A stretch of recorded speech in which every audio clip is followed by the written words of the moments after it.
So, room tour tayo dito sa Cielo Hot Spring Resort. Tada!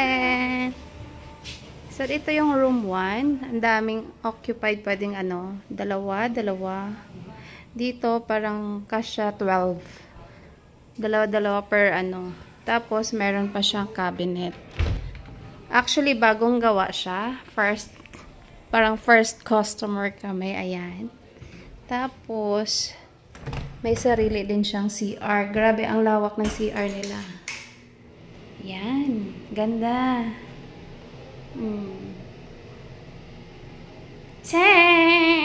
Char. So, ayan. Ang ganda. Kasi, bagong gawa pa lang. So, first, binyag tayo. Tapos, meron dyang air condition. Ayan. So, tutungo naman tayo sa pang-dalawang room. So, halos lahat may screen para walang lamok makapasok. Dito tayo sa pangalawang room. Tenseren! Ganun din.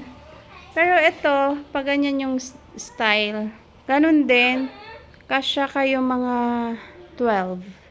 So, may sarili ding restroom. May lagayan ng mga gamit. So, ayan. So, punta naman tayo sa pangatlong room. Actually, sa labas may veranda siya. May ganito, oh. Ang ganda. Tapos, ganito yung view mo. Ayun. So, punta tayo sa pangatlong room. Excuse me, baby love. So, ganun din dito. Ayan. Kasya din ang 12, dito. Ayan. 12 tao per bed. Dalawa kasya. Ayan. May sarili din siyang lagayan ng damit. Tapos, ganun din. Meron din siyang own may hot pa siya na shower. So, ayan. Napakalinis pa niya. Tapos, ayan. Yung ating view sa veranda. Char. O, hala. Sige, posing kayo, posing. Ayan, kaganda naman. Tapos, sa baba, yan yung kanyang swimming pool. May pa-heart pa siya doon, o ha. Mag-sweetheart yarn. Hindi, magpinsan lang. Ito yung pang-apat na room. Pang lovebirds lang kasi ito lang talaga siya. Oo. Air freshener. Kaya medyo mabango.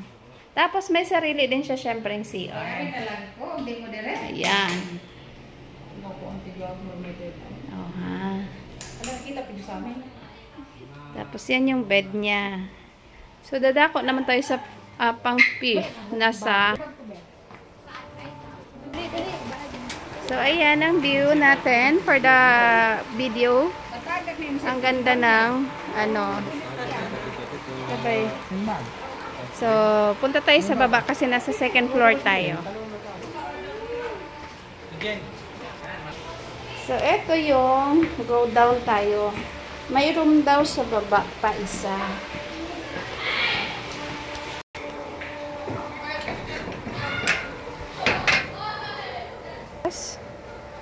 Ayan. Pwede ka mag-parking dito sa area na to. Hanggang dun. As long na sakop sa side nila. So, anong pangalan ng resort na to?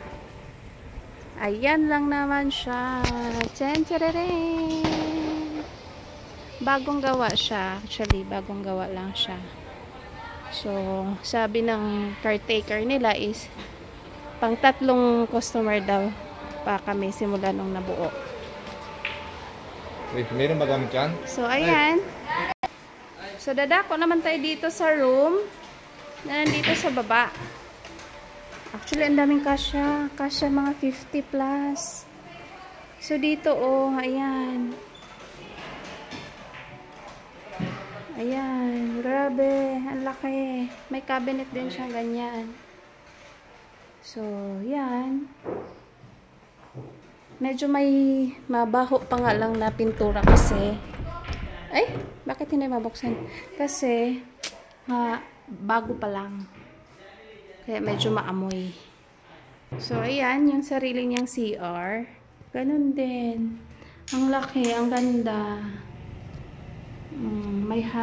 May ano siya dyan. Linis. Grabe, wala akong masabi. Ang ganda. Tapos, ayan, syempre, andyan yung control ng ilaw at saka aircon. So, working naman lahat. Ganda, na-amaze ako sa area. Ayan. Yun. Yes! Thank you, thank you!